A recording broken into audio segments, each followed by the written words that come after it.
What's up guys, hello to Footballtalk here, back for the second half of this little mini-series as we switch over to the AFC, discuss and at least somewhat try to answer questions for every team across the league. Make sure to check out the NFC version after this. I also have a written article on the most improved position groups coming out of this NFL offseason, and of course if you really want to get lost in NFL roster discussion, I have over 6 hours breaking down every single team in detail as part of my divisional draft and roster review series. Once again, these questions can be anything from how the personnel will be deployed exactly, schematic details, the distribution of responsibilities between players and coaches. We can take this many different ways. Before we get into it, just real quick, if you enjoyed the discussion, please make sure to hit the thumbs up button and maybe also the bell for more content like this. Links to that, my social media handles, and timestamps are down below in the description. But now, let's get things started with the AFC North, and in particular the Baltimore Ravens, where I'm wondering what's the answer at center for this team. In the AFC version of this video, we discussed a few teams that are figuring out still who the number 3 receiver might be, how they approach a certain position, which could involve multiple options depending on game situation. But while a couple of other points are contingent on the health of certain players, this is the first one that truly is about one specific spot, where players on the field for every down on his side of the ball. Although a larger discussion could be had here about how lumping all offensive linemen together and what the price tag of Tyler Linderbaum's 50 option would have looked like, the Ravens simply couldn't match the $27 million annually that the Raiders were willing to pay for his services. Yet for a team that is typically very proactive when it comes to not allowing clear holes to be created within the roster, I remain surprised that they didn't invest more real resources into center. They're paying former Colts Danny Pinter and Falcon Juwan Gwynn just under $4 million combined for the season, to go with Corey Bullock being a UDFA from 2 years ago who was earning $1 million. Pinter started 10 games across his 6 seasons as a pro, with one of them being spent on IR. Gwynn has only played 11 offensive snaps in his 3 seasons in Atlanta, and for Bullock, it's 13 total. I feel better about the interior 3 collectively than in 2025, when it seemed as if they were losing some of their identity. Bringing back John Simpson following a 2-year stint with the Jets, and drafting Wenger Uwane from Penn State 14th overall as the new guard tandem. But that unit is often only as good as the weakest link, so do they maybe call up one of the few guys still unsigned if they get word in training camp about the position? Next up, the Cincinnati Bengals, and for them the question is, how much of a problem could this young linebacker tandem be? As I think about this division overall, it's funny how a specific position or group in this case could be worrisome when the season rolls around, since there's some pretty high hopes, especially with these first 2 teams. Now, it's no mystery that the Bengals defense has had its issues over the last 3 years. They've ranked 27th or worst in EPA per play in each of them, and also in schedule adjusted DVOA, as well as actual points per game in the latter 2 of those. Over the course of that time, they've basically completely swapped out the starting lineup and made a switch from Lou Anarumo to Al Golden, defensive coordinator. And this offseason was no different in terms of personnel changes being made. Obviously the blockbuster trade for former Giants All-Pro nose tackle Dexter Lawrence is a big piece to this, which along with some other free agent signings and 3 straight top picks that they had been spent on the edge should bring his deal on along. They also signed former Chief safety Brian Cook and have drafted some promising names at corner recently. The second was where I'm still very dubious about who they roll out there. Oren Burks has started about a fifth of his games across 8 seasons with 4 different teams, filling in solidly as a designated backup throughout his career. Right now though, Demetrius Knight Jr. and Barrett Carter, as 2nd and 4th round picks from a year ago, are slated to start for them.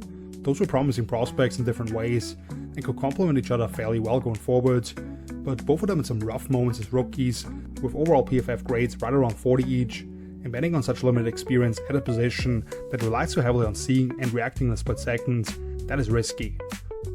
Next up we have the Cleveland Browns, and for them I'm still wondering what the hell is this quarterback position, and does it even really matter? Unlike these last 2 teams, I think everyone's aware that the Browns may not have the most important position on the field secured long term, and keep in mind that I didn't check last year's version of this video until I made the graphics, and realized that it's almost the exact same question again. I know Shedeur Sanders has some fans out there of course, and the noise around Deshaun Watson ultimately being a week 1 starter appears real, but even if there were some positive signs with the former as a rookie, there are some physical limitations where the deep ball can lose some life on him, and he clearly is a below average athlete for today's standards, who behaves as if he's much more than that when he gets into creation mode, taking some deadly sacks. Watson on the other hand showed some special things early in his career with the Texans, but has been abysmal even when healthy in Cleveland, and now he's coming off back-to-back Achilles tears, as he ranks 68th out of 77 quarterbacks with 200 plus dropbacks since 2022, and 4 of those 9 names below him were other Brown signal callers, including Jadur and the other rookie from last year, Dylan Gabriel. The latter is capable of jumping in and winning like a 13-10 type of game with how dominant the defense was at times last season, but clearly the ceiling is very capped with him. By far the most exciting option is actually 6th round pick Taylor Green from Arkansas, who put together a record-breaking athletic performance at the Combine. His speed and elusiveness as a runner, paired with the giddy up in his arm to let the ball fly, can make your jaw drop at times, but then he also makes some head-scratching decisions, throwing the ball up for grabs and running backwards if there's any type of pressure. Still, do they just give him a few starts if they're already eliminated by December, which after trading away an all-timer and rating Defensive Player of the Year Myles Garrett appears more likely again? And what would someone have to show if they're near the top of next year's draft with that extra ammo for them not to go quarterback? Finally, the Pittsburgh Steelers here in the AFC North. My question for them is, does Patrick Graham lead into more man coverage again? Another team where the quarterback position beyond the season is a major question mark, as Aaron Rodgers already said that his age 42 season will be his last one, and you're looking at a combination of Mason Rudolph, Will Howard, and now Drew Aller, which doesn't appear particularly inspiring to me. Yet, for the first time in a while, we have to wonder what this defense may look like after they parted ways with Mike Tomlin and Teryl Austin as the guys in place for such a long time. Personnel-wise, with Jalen Ramsey setting into more of that big nickel role as this past season went along, you're basically looking at the same cast of characters, other than signing free agents Jamal Dean and Jaquan Brisker, with James Pierre and a couple of veteran safeties moving on. Schematically, they started swaying away from all the cover 1 on early downs, and then throwing these different blitz packages at opponents in more defined passing situations to go with a lot more zone structures generally, and really messing with quarterbacks when it came to where people may be dropping after showing pressure initially. That Colts game in particular stands out when Indy turned the ball over 6 times after they only had 4 of those over the first 8 weeks. Now with Dean as a bump and run guy on the outside, across from Joey Porter Jr., Jaquan Baby being his best as a robber or rat when they go to the single high looks, do they reverse that trend to some degree again? New defensive coordinator Patrick Graham's past would suggest that it varies coverage portfolio quite a bit, but that was also in part due to the lack of bodies to hold up one-on-one in Vegas previously. So what does that push and pull look like? Which brings us to the AFC East, first up with the Buffalo Bills, and a question for them, how much more diverse are the dynamics of the defensive front under Jim Leonhard? I had 2 questions written down for the Bills here initially, the first one being pretty simple, do the Bills just not use a fullback at all this year? Reggie Gilliam has moved on in division to the Patriots, and right now converted linebacker and primary special teamer Ben Van Sumeren is penciled in there, but he's only logged a grand total of 22 offensive snaps. So do they lean even more into 12 personnel? Do they bring back more of those 6 lineman looks? Or could they be a CJ Ham team who previously did very similar stuff with Minnesota? The more very topic here, however, is what this defense may look like under new coordinator Jim Leonhard. After being a journeyman in the league for a decade as a player, Leonhard started his coaching journey at Wisconsin, where he showed promising signs as a DC before spending a year as the assistant head coach at Illinois, and then joining Vance Joseph's staff in Denver these last 2 as a pass game coordinator on that side of the ball. So the shift on the back end will be interesting, since they now have more guys who can actually run if locked up in coverage, but I'm even more intrigued by what happens up front for them tied into that. Because even Sean McDermott and his coordinators have done some interesting things throughout the years from a coverage perspective, they've been pretty traditional with the even fronts, putting the D tackles in a 3 and a 1 technique respectively, which the latter one of those has been a problem for them, finding that space heat over the center, and in my video highlighting the issues in run defense last season, I outlined how opponents were able to force a 190-pound nickelback into stack linebacker run fits at times. Deion Walker isn't a typical nose either, but they've added more body types for these out front looks, with guys that are familiar with standing up on the edge. How much more can they maybe dictate terms to their opponents, and how much more variety do we see in the fronts they present? Bringing us to the Miami Dolphins, and for them I'm wondering, what does Malik Willis have to show for them to be completely out of the quarterback market in 2027? This is the only other team where quarterback is the main focus in this discussion. This offseason marks the start of a massive overhaul for the franchise. Obviously they made a switch at general manager and had a completely new coaching staff, with John Eric Sullivan and Jeff Hafley coming over from Green Bay together, and we've seen some of the effects of how they want to construct the roster in the image already. Miami waived quarterback Tua Tagovailoa, wide receiver Tyreek Hill, and edge rusher Bradley Chubb, who accounted for the 3 biggest cap hits for this team last season, with nearly $82 million combined. Plus they also traded Jalen Waddle to Denver, who had 2 monster years of salary remaining beyond this one. Then they added 13 new members through the draft, plus a multitude of other names from the UDFA market. So outside of a few established veteran starters, and they may be available via trade as well, you just have a huge roster right now, where many starting and active spots are up for grabs. We'll see how many of them actually stick beyond 2026 and how they come together collectively, but it's going to be kind of a bridge year. They have Malik Willis, who Hafley brought over with him from the Packers at a $22.5 million price point for the next 3 seasons, isn't set up for a ton of success, and it won't be easy to cleanly evaluate him in a full-time starting role. So even if things don't look great necessarily, they'd be inclined to give him some time here, because this is a longer process. But then if they own one of those premier picks in next year's draft, what would it take for them to pass on a talented quarterback prospect? The New England Patriots are next, which this is more of an overarching theme here. How much does the idea of regression and the Mike Vrabel situation loom over this franchise? When you think about the difference between the 2025 and 26 Patriots, you can kind of take this conversation 2 different ways. Either you're taking a more sober look at the roster and say that the trade for AJ Brown, to go with having signed Romeo Doubs in free agency, makes his receiving corp a lot more potent. Drake May gets to work in a Josh McDaniel system for a second season. They're now acclimated to how Zach Kerr wants to run his defense after taking over play calling duties very shortly after last season started, and they didn't unwillingly move on from anyone of note that was on this roster that went all the way to the Super Bowl. Or you think about how narrow the margins were for them to get to that point, that the offense was just riding along, showing their limitations against playoff defenses, getting a little lucky with Bo Nix breaking his ankle for the Broncos prior to the AFC Championship.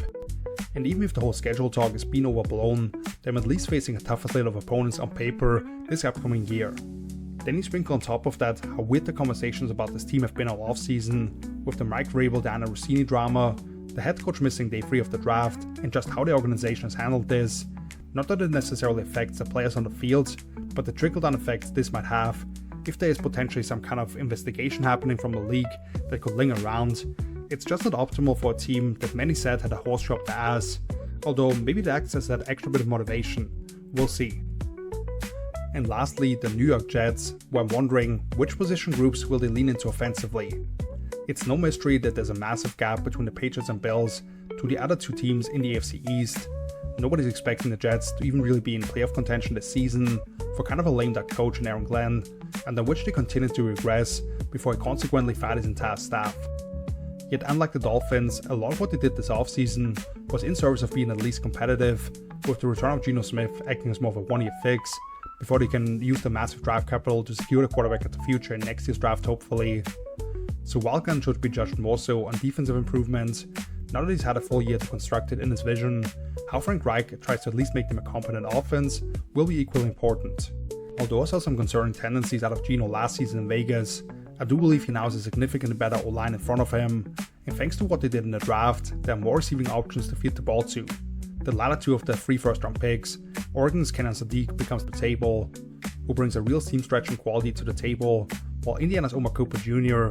is a pretty rare mover at wide receiver, but both offer big-time run-after-catch juice in different ways. I'm wondering now, do we see more 2 tight end sets, with last year's second-round pick Mason Taylor impressing, but neither really being a natural fit as an inline Y. Cooper would be best deployed in the slot by running an 11 personnel, where Adonai Mitchell is at number 3 alongside Garrett Wilson. And we've seen this team also throw out some pony personnel with 2 tailbacks, pairing Breece Hall with one of the younger guys. Moving on to the AFC South with the Houston Texans, and the pretty simple one, is healthy Tank Dell a factor this year? This is more so just a missing in attendance thing, where I don't know if Tank Dell will be available at all, now that they added a starter presence at that shade nose spot in the middle of the defense, with how dominant they were already last season. There are no real questions about that side of the ball. Offensively, I believe we know what they want to be, and we'll see how much more we feel this downhill rushing attack after all the additions they've made along the O-line and at running back, while the question if CJ Stroud can bounce back at all looms large, considering how he disintegrated in the playoffs. Getting back one of his favorite targets over the prior 2 seasons would certainly be helpful. Dallas averaged just under 60 scrimmage yards per game for his short career, before suffering that gruesome leg injury in the 2024-25 Christmas matchup at Kansas City. Injury concerns were part of his evaluation coming into the draft. Just based on being 5'10", around 165 pounds, that's simply outlier size for the NFL level. Yet at the University of Houston, he actually was put on the ball quite a bit, and his slender frame rarely became an issue thanks to how elusive he is in his releases, his suddenness in and out of breaks, and then the top gear he can access to blow past defenders. We saw all of that show up on some of the biggest plays early in Stroud's career. However, I have no idea if he can come back and be the same after having major reconstructive surgery, having torn his ACL, MCL, PCL and meniscus. The Texans allowed veteran receiver Christian Kirk to walk in free agency, in large part because they also brought in those 2 Iowa State receivers on day 2 of last year's draft, but Dell is the X factor here, how much he could feature into the rotation. Next up, the Indianapolis Colts, where I'm just wondering, can this team justify their win-now approach and give this regime a new lease? The sentiment around this franchise is so different now than where they were in the middle of November. Heading into week 11, they sat on top of the football world at 8-2, with the number 1 offense in the league by several efficiency metrics. That was after just acquiring a multi-time All-Pro cornerback in Sauce Gardner, which was supposed to push the defense over the top. Yet driven in large part by quarterback Daniel Jones tearing his Achilles, they went on to close out the season by losing the final 7 contests. Considering some of the other big names that have been traded recently, giving up 2 first-round picks plus wide receiver Adonai Mitchell, they basically need Sauce to recreate what he did in his first 2 seasons as a pro over the course of the contract that is paying him $30 million per year to justify that move. Handing Indiana Jones up to $100 million over the next 2 years with $60 million guaranteed, paying Alec Pierce like a fringe top 10 receiver, and are missing a draft pick to be a real part of the quarterback market next year, that ups the urgency even further. While I can disagree with a lot of the decisions individually, they kind of put themselves in a position where they need to go all in on making this work right away, tied to the future of general manager Chris Ballard and head coach Shane Steichen. I loved what they did in the draft, despite being without that first rounder, which I'll encourage you guys to listen to my piece on them in the AFC South review. So I think people collectively are just overlooking Indy right now, but making the playoffs is the minimum requirement for owner Kyle Gordon to not make wholesale changes next offseason. The Jacksonville Jaguars here, the question is, does everyone turn on Kid Genius GM James Gladstone after this year? The Jags went 13-4 last season and were as hot as any team in the league entering the playoffs, of 8 straight wins, with several of those coming in blowout fashion, allowing the Bills to come to their house and knock them out in the wildcard round. Already was disappointing of course, but they did have the ball down by 3 with about a minute left in that game. Still, they felt like they were ascending in front of our eyes and would be one of the top contenders for 2026. Losing linebacker Devin Lloyd of a breakout season felt very possible as we approached free agency, but seeing that $40 million AAV, you question if they really couldn't have brought him back. $12 million for running back Travis Etienne also would have seemed affordable with how pivotal he was to their success in year 1 under Liam Cohen. Otherwise, to bring the band back together, and even with a first place schedule, there's a lot to like about the chances. But the betting on a couple of rookie running backs from last year, along with Chris Rodriguez, to carry the load, and I had major questions about how they approached the draft, starting at defining day 2 run on tight ends, and the 3rd round guards who surprisingly fell as the only legitimate potential starter they selected. James Gladstone was just 34 years old when he was hired as the new general manager in Jacksonville last year, and while the trade for Jacoby Myers was integral for the success as the most reliable receiver once he was plugged in, Jimmy Stones is definitely giving off some smartest guy in the room type of energy. The whole ballad he sang on Travis Hunter, changing the game of football, only to likely exclusively be a corner in his 2nd season already, comments on getting basically all the players they had mapped out to target in this year's draft, with a few wild departures off consensus boards. If it all works, great, but you have to live the backlash in case it doesn't. Finally, for the AFC South, the Tennessee Titans, will Brian Daboll kickstart Cam Ward's sophomore season?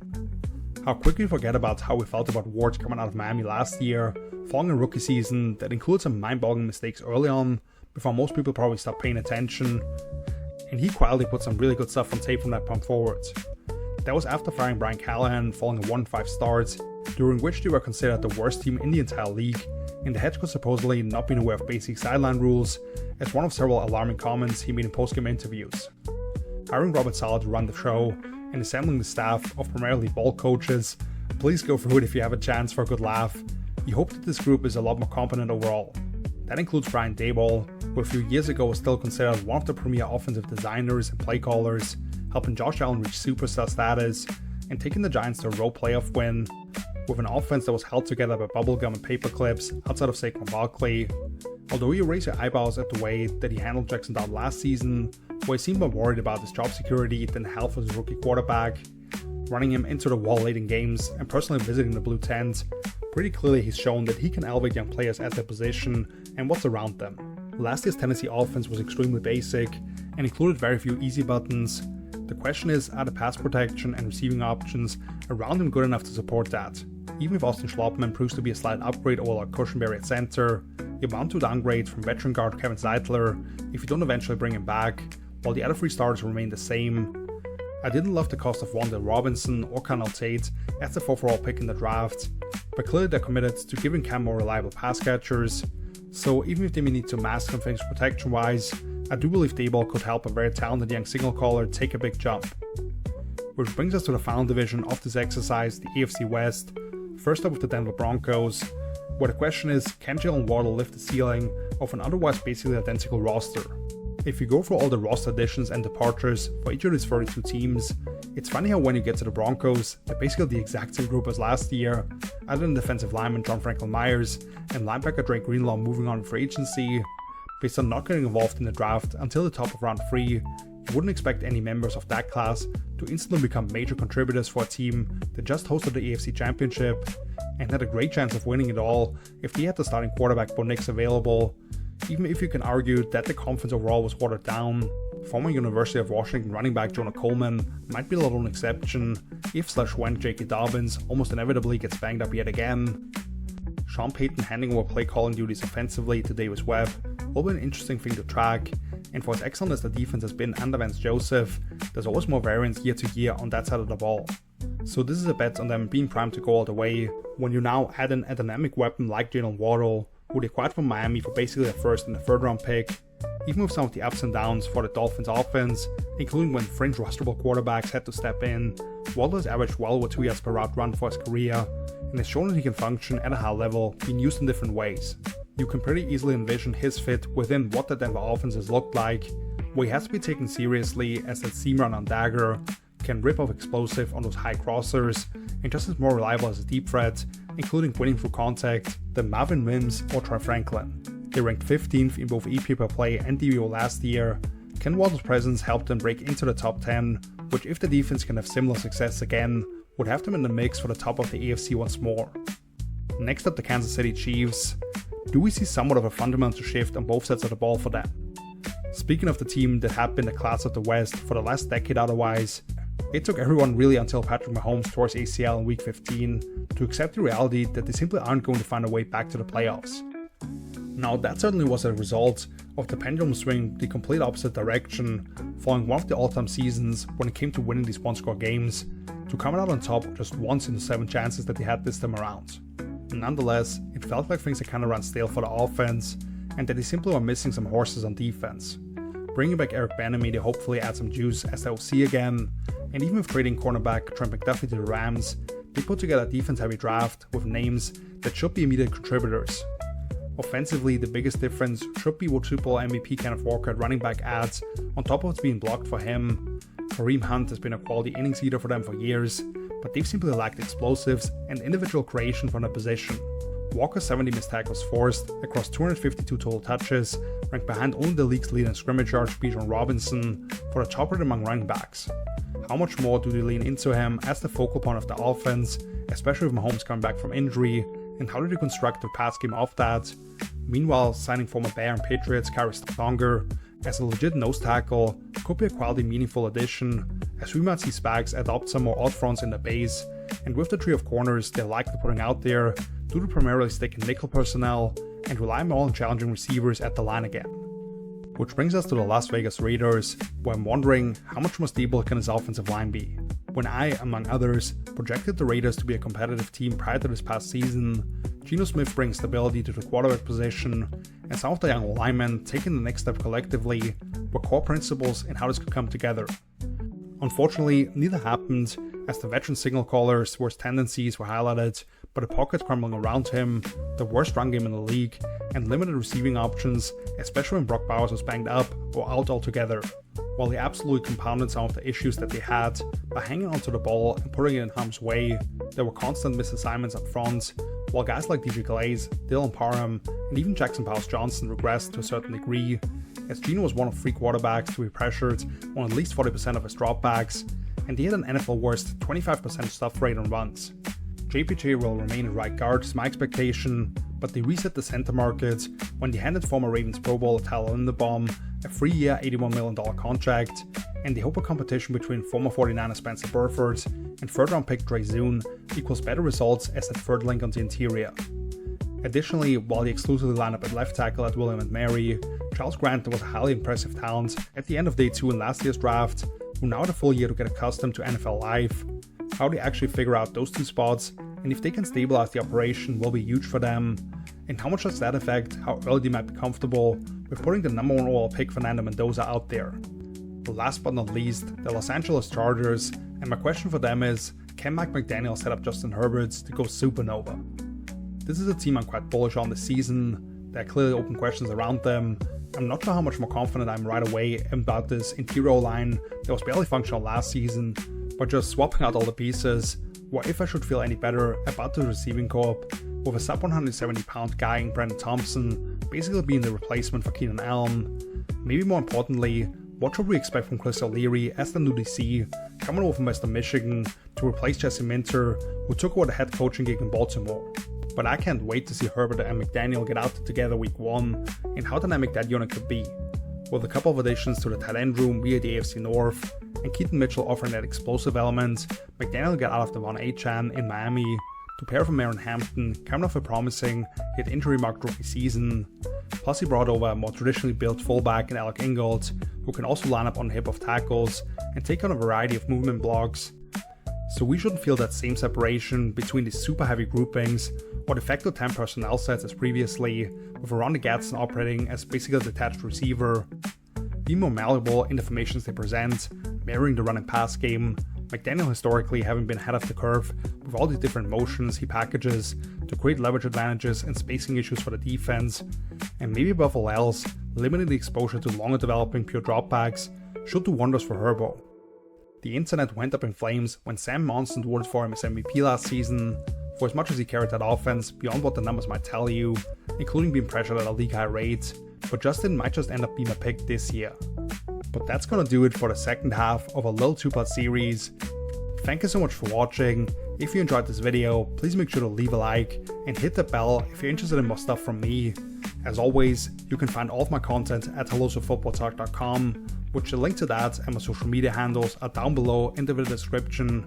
The NFC video should pop up in the top right corner just about now. Yet again, feel free to drop some of your biggest questions for all these teams discussed today in the comment section. I'll be back next week in written form, as I'll be highlighting some of the biggest breakout candidates for the 2026 season, one of my favorite offseason projects every year. Hope you check that out as well. So until then, see you later. Peace!